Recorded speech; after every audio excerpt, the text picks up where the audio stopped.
I expect the numbers of former President Sara Duterte will skyrocket. No, because of what happened. Remember, ang kultura natin mga Pilipino, we always try to root for the underdogs. We always are there to egg on the spirits of those that we feel are oppressed, no? Yung mga kinakawawa, no? Yung mga masyadong minamaltrato, nandoon yung simpatya natin. Na-establish na po ba sa publiko yung sinasabing panggigipit lamang ito sa pamilya Duterte dahil sa usaping eleksyon, kung pagbabatayan na rin yung paglabas ng taong bayan para magkaroon ng mass action sa iba't ibang bahagi ng Pilipinas at sa iba't ibang bahagi ng mundo? Well, ito nga hindi ko maintindihan, ano? If this is a calculated risk that was carried out by the leadership of this current administration, then they should have thought twice, no, and many times over, that this will really have a backlash effect, especially on their chances of securing victory in the coming elections. Remember that the midterm elections is always a testament vote to the current administration, and when you have an administration that is very unpopular, no, talagang sobrang unpopular nitong administration na to ngayon, lalo-lalo dito sa mga ginawa nila sa dating Pangulo, I don't think they will be able to secure the victory unless, of course, there are machinations that they may employ, no, that will give them the victory.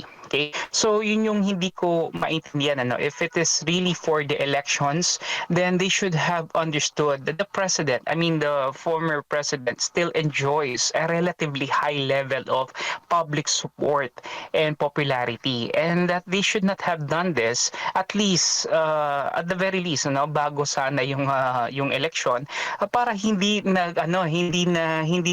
diskaril yung kanilang yung kanilang kampanya, because right now as I see it, parang hindi sila makaalagwa sa kanilang kampanya dahil nga iilan lamang maaari yung mga natuwa, doon sa kanilang mga nangyayari, and maaring hindi maganda yung optics ng kampanya nila, kung sakaling magkakaroon sila ng mga caucus o ng mga rallies, maybe this will not be well attended, by the public.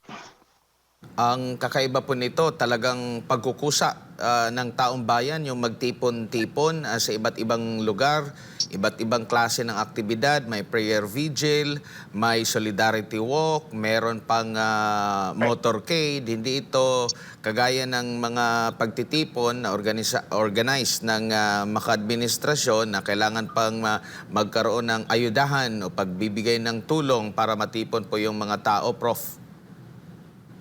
Tama po yun, I totally agree with that. And ito nga, nakikita natin dito yung spirit of volunteerism, sa ating mga kababayan.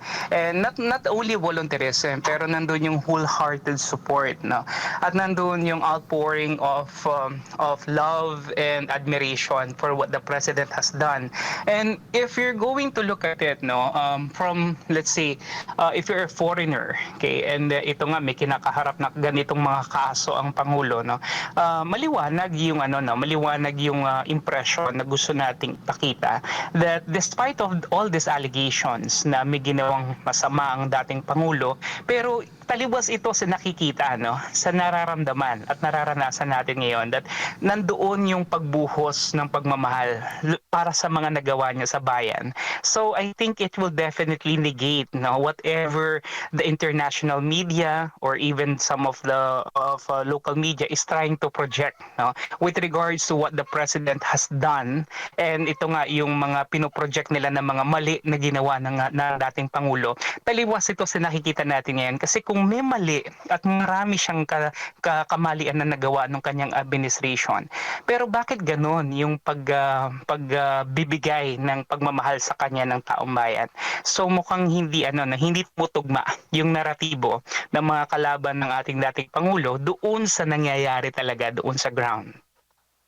Opo, and maliban po sa possible na re-rest back yung mga supporter ni dating Pangulong Rodrigo Duterte sa nalalapit na eleksyon. Ano pa po yung nakikita ninyo na posibleng backlash po dito po sa ginawa ng kasalukuyang pamumuno?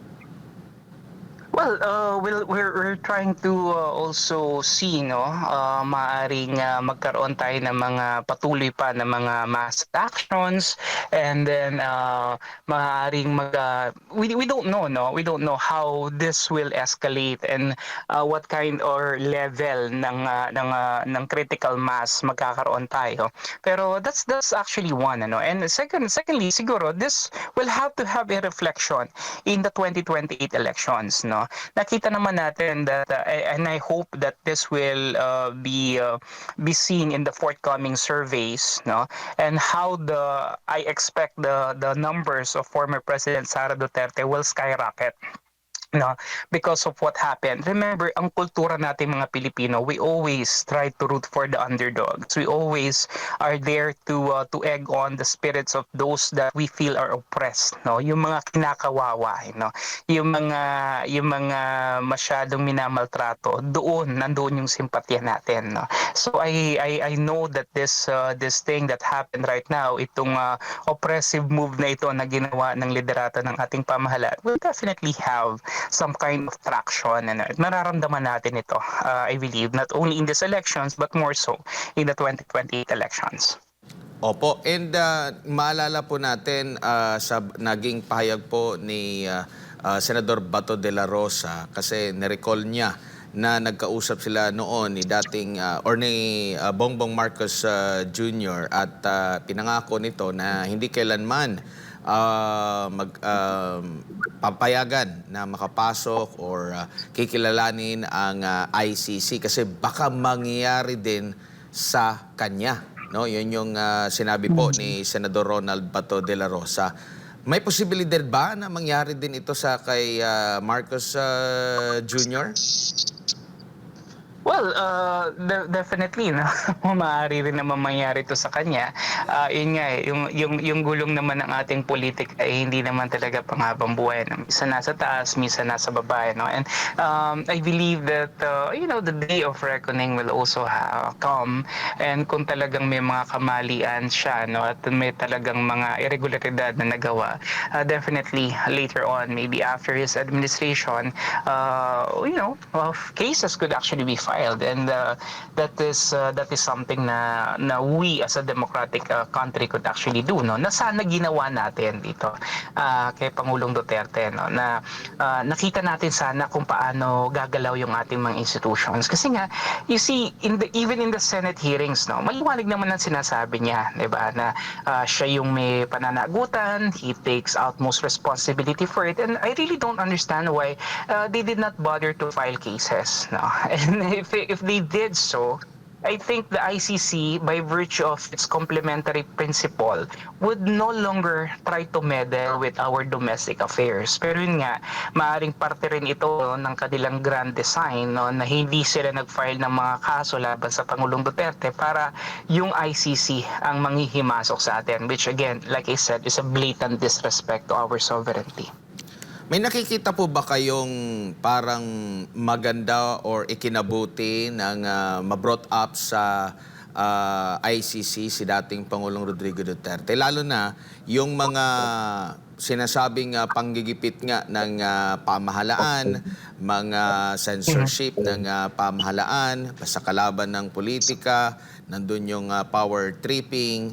Kaya pa ba, kumbaga, hindi na ba ito maitatago considering naging bulgar na ito, hindi lang Pilipinas, kundi sa buong mundo. Mas lalong mako-curious yung international community, ano ba ang dahilan dito, and hindi na ito basta-basta maitatago pa, lalo na sa mainstream media. Yeah, tama po yun. Ano? I think what it did was, number one, if the case will go through, it will push through, it will definitely give it will heighten the incidence of drug use in the country, particularly before 2016 when the former president came into power. Siyempre, malalaman natin dito yung background, no, bakit ginawa ng Pangulo yung ganong klase ng action, ano, yung ganong klase ng polisiya, particularly the drug war. So So we will be able to see yung bago and then yung after. And then maganda rin dito maipakita kung anong nangyari after the drug war and when the former president actually gave the power to the current administration. At nakikita nga natin ngayon na nagbabalikan na naman yung mga drug addict, a lot of street crimes happening, a lot of criminality again is on the rise. And makikita natin dito no na yung epekto nung drug war, no, magnify that the drug war was actually conducted and it was created because there is the necessity, okay, of us having this drug war because of the immense condition that requires it. And right now that the government is very lukewarm yung response nila, no, halos wala silang ginagawang mga konkretong aksyon, wala man lang nabibigay ng mga matitinding pahayag ng ating Pangulo laban sa mga illegal na droga. Ayan, nagbabalikan na naman sila, no? So what I mean is that kinakailangan talaga ng ganong klaseng response sa ganon kalaking problema. At ito yung ipinakita natin dito sa drug war ng dating Pangulong Duterte. And this is something that I hope the international community will actually see, no? Ito yung malalaman at makikita, no? Na talagang sa ganitong klase ng kalaking problema, kinakailangan talaga ng isang kamay na bakal na tanging yung dating Pangulo lamang ang nakapagbigay. Kaya ngayon na nawala na siya, bumalik na naman yung dating gawi, ika nga. Prof, naging malinaw na rin po ba, mas lalong naging malinaw na propaganda lang laban sa dating administrasyon or kahit nung during sa kanyang pamumuno, yung ipinakakalat na 30,000 di umano ang namatay sa war on drugs, no, sa EJK, pero ang nag-reflect doon sa warrant of arrest ay at least 19, at least 24. Yeah.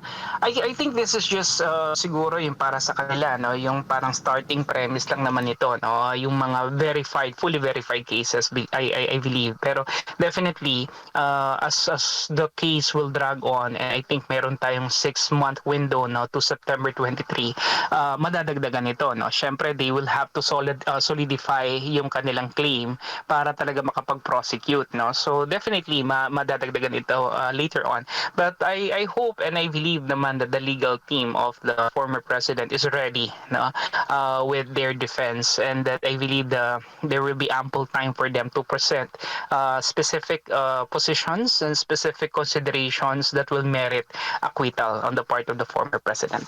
Pero may lumalabas din ngayon na mga reports at patotoo na yung ilan sa mga binalandran nilang mga larawan ay hindi naman namatay during sa administrasyon ni dating Pangulong Rodrigo Duterte, at meron pa doon na isinama pero iba ang kadahilanan ng kanilang pagkamatay, Prof.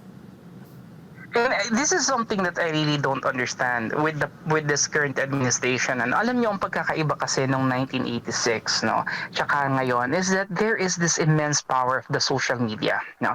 Dati kasi hawak nila lahat, no, pati mainstream media na control nila, na contain nila. So the information was very very limited. But right now, and I think this is a part of their miscalculations, no, that every move that they make and every kind of action that they do could easily be scrutinized in social media, at ang daming nakamasid, no? So any kind of wrongdoing, any flaw in their action will definitely have a boomerang effect on them. Na instead of it solidifying yung kanilang position, instead of the people being on their side, nangyayari na ma-magnify yung kanilang kasinungalingan, at lalong umiigting yung galit ng taong bayan sa kanila. And I think this is something na kapangyarihan ito ng social media na meron tayo ngayon. So siguro ang akin lamang din sigurong masasabi sa ating mga kababayan is this: yes, social media could be a double-edged sword, no, it could work against you or it could work for you. So we need to be very responsible din naman sa paggamit nito.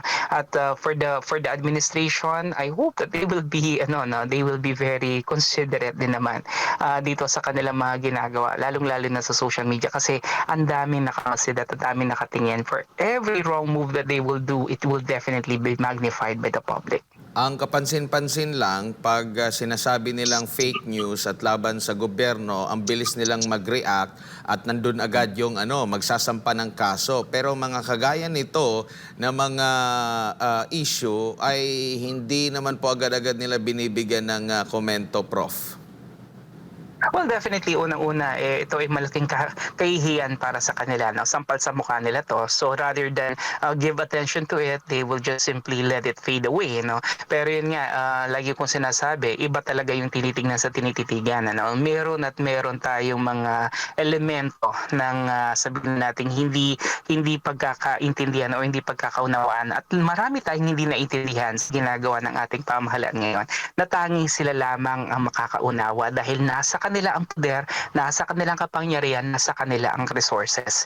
And like I said, darating din naman ang panahon no, na matatapos din ito. But I hope that before this ends, sana naman magkaroon sila ng dignidad no at sabihin na natin maayos na pagtrato sa ating mga kababayan, hindi yung kagaya na nangyayari ngayon.